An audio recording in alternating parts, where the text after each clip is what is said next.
Time check. Ay, lo. Mali na yung relo ko.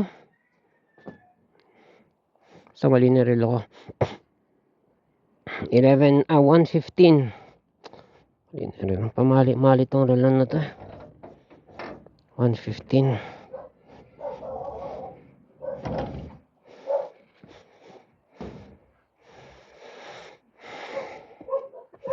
Mura lang naman bili. Kaya bili ko rito 250. Palit ako ng battery. 100. Kalawang na to eh. Konti na lang dadagdag ko. Brand new na yung phone. Phone. Yung relo. Yan.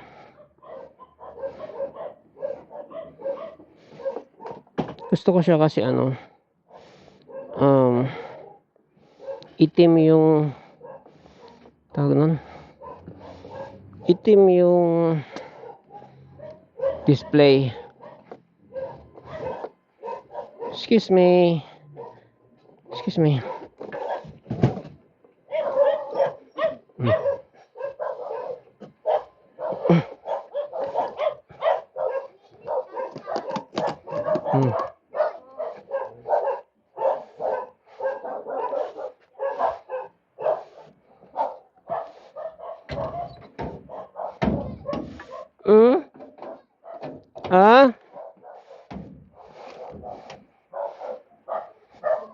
Yeah.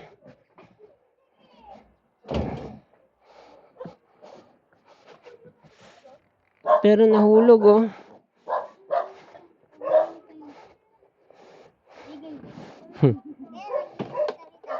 Oh, very good ah.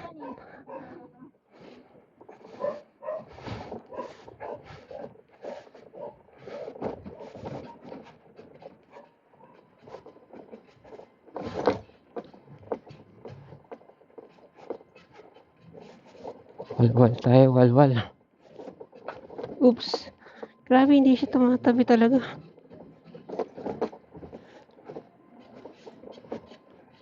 Parang mga tambay lang dito. Tumatabing kalapate.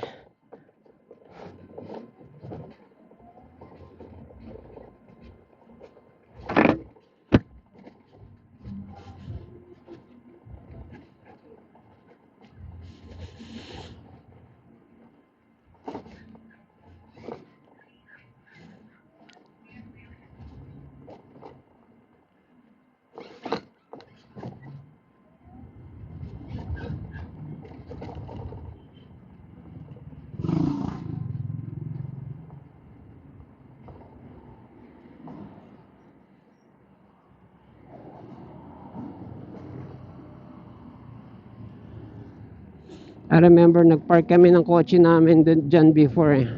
Dyan sa bungad. Tapos biglang may naglagay ng no parking dun sa tabi ng tricycle. So parang kiniklaim nung sino man nagparada ng tricycle na bawal pumarada. Kasi yung tricycle dun lagi nakaparada. And delikado magpark dyan. Masyado na malayo sa bahay. Gano'n katagal na iwan yun? 2 araw? Kaya weekend? Ang kotse ng ate ko yun eh.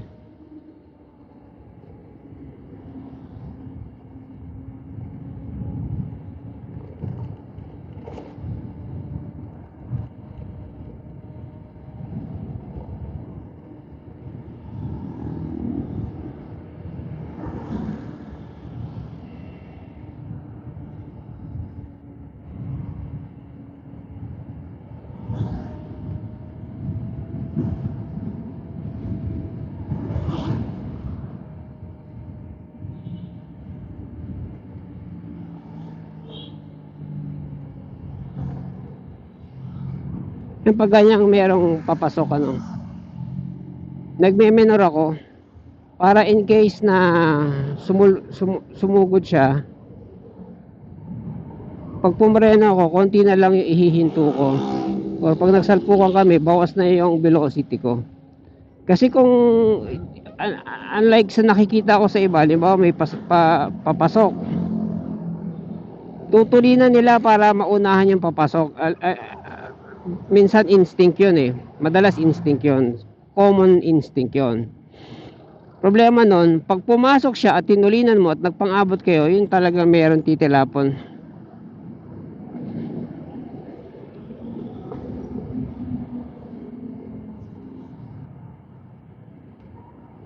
Lalo na head on. Tapos tumilapon na, away pa yun. Away pa yun. Kasi nga ano, sasabihin nakasignal na ako, nakasuot na ako. Sasabihin isa, nakalusot na ako, lumagpas na ako. Uy, bihis na bihis to ah. Anong motor kaya to?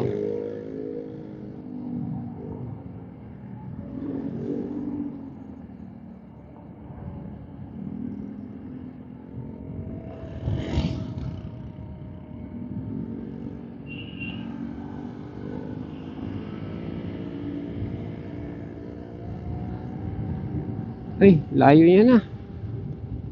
Anong motor kaya yan?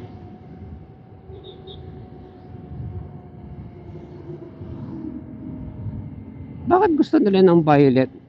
Ako minsan na-imagine ko ang ganda ng violet na Porsche 911. Yung violet, yung pagka-violet niya yung medyo tumitingkad, nagbabago yung tingkad niya pag nasilawan ng araw, ng ilaw.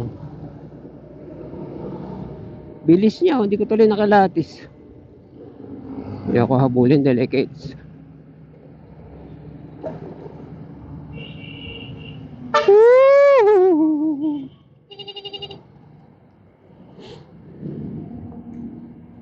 Katulad noon, buti hindi ko hinabol.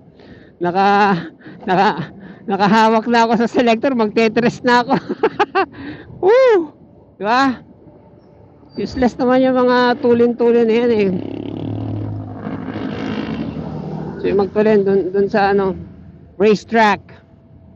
Para pag sumemplang ka, may on standby na ano, medic.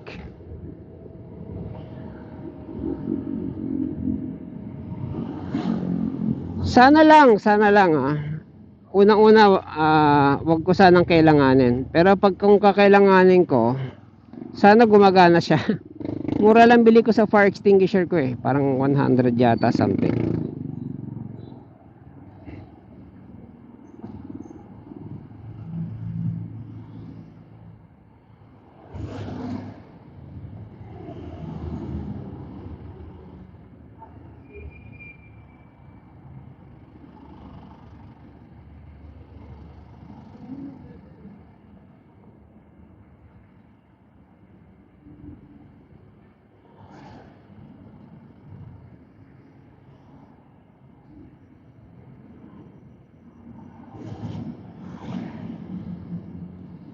$5,000 sa ano, peso.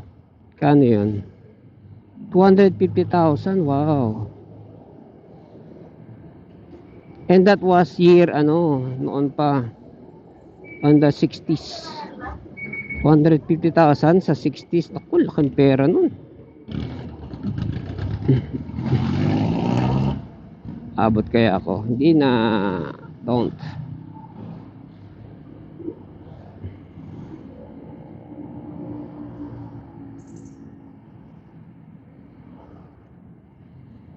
Say you will, baby, when you don't.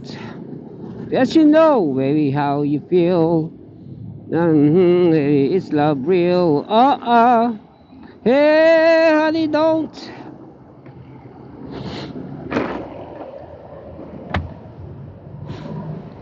Tandaan ko nga yung mukha ng alin dito. Ito yung alin na ano, matapang, na may kaaway. Minsan.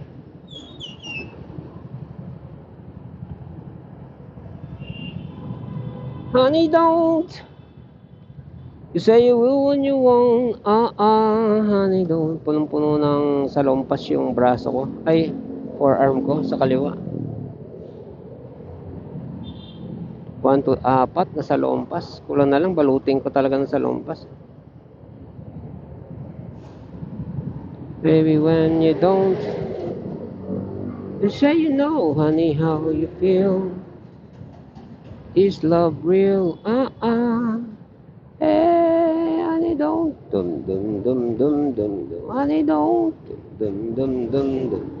Honey, don't. Dum dum dum dum. You, honey, don't. You say you will when you won't. Honey, don't. Yung jacket ko na makukuha dito sa Masinag, sa sastre dyan, dapat ng Sabado pa. Hindi namin nadaan nung kahapon. Ano bang fetch? Ano bang araw ngayon? Tuesday. Siguro naman tapos na yan. Pero kasi madalas ano sila yung ah, behind schedule. Pero we'll find out kung kailan ko siya magka-time kunin. Makukuha ko lang naman kasi siya yung aalis ako ng maaga para sunduin si teacher. Or kasama kami ni teacher pag sundo ko sa kanya, dadaan na namin. Yun lang naman eh. That's the only time makukuha ko yan. Or mapupuntahan ko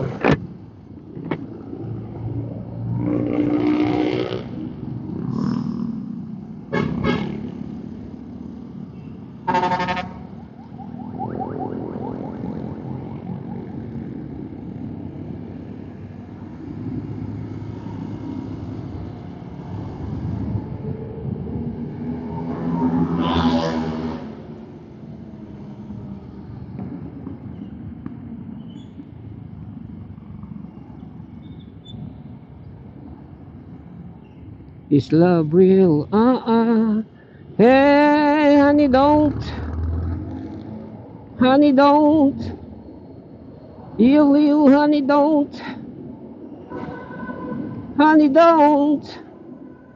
You, honey, don't. You say you will when you want. Honey, don't. Hey, tom, tom, tom, tom, tom, tom, da, da, da. I don't know how you feel. Hey, honey, don't.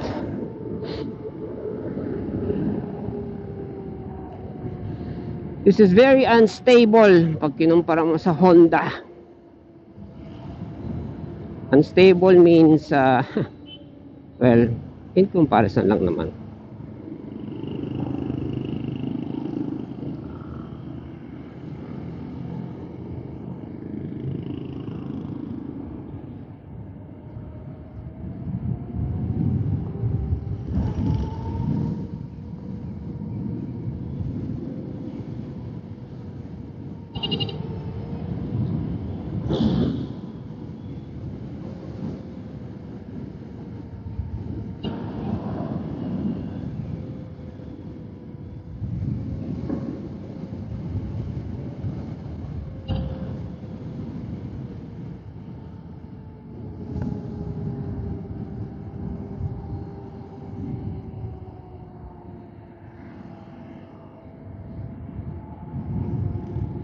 This is a very dangerous place to be fast.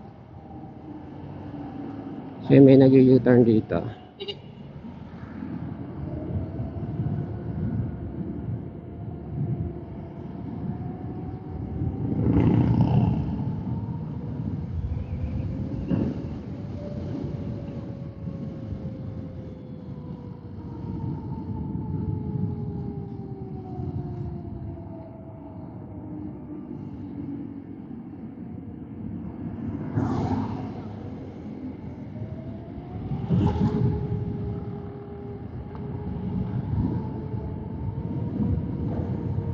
I have one hell of a fast e-bike para sa safe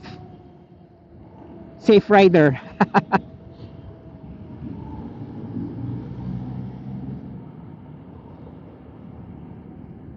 So kung magte-tres ka, kailangan scalpel sharp yung driving skill mo eh.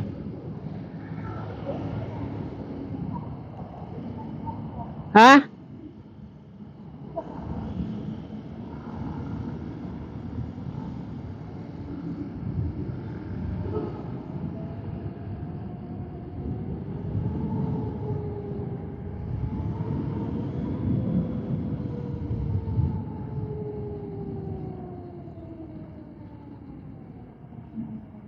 Napansin niya na yung kasabay ko. Nataw-hataw ko kasi. Tinetesting ko yung tres kung nag-glitch.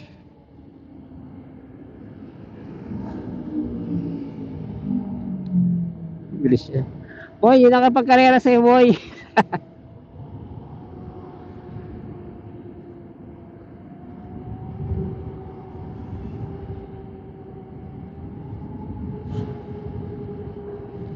Yung karera, skill yan eh.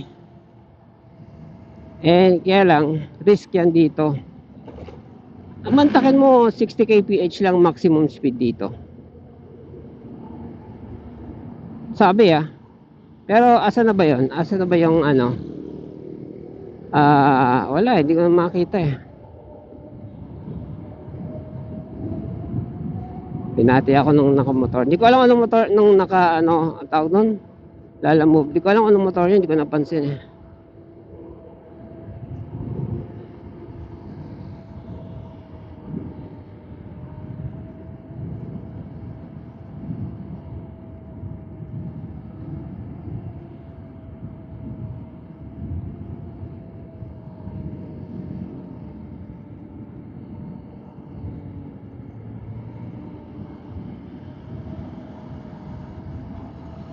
Masarap lang humataw pag open, ganyan.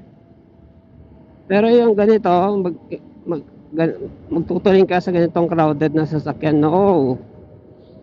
Anything can happen. Alam niyo naman, panahon ngayon, maraming kamote. Maraming mga kamote potato. Not, hindi lang naka 2 wheels ang kamote. May mga kamote rin naka 4 wheels.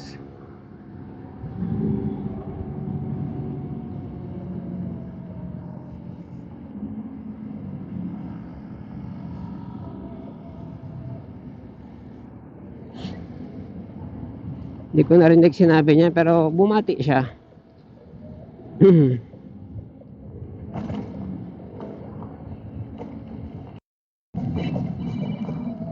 Putol.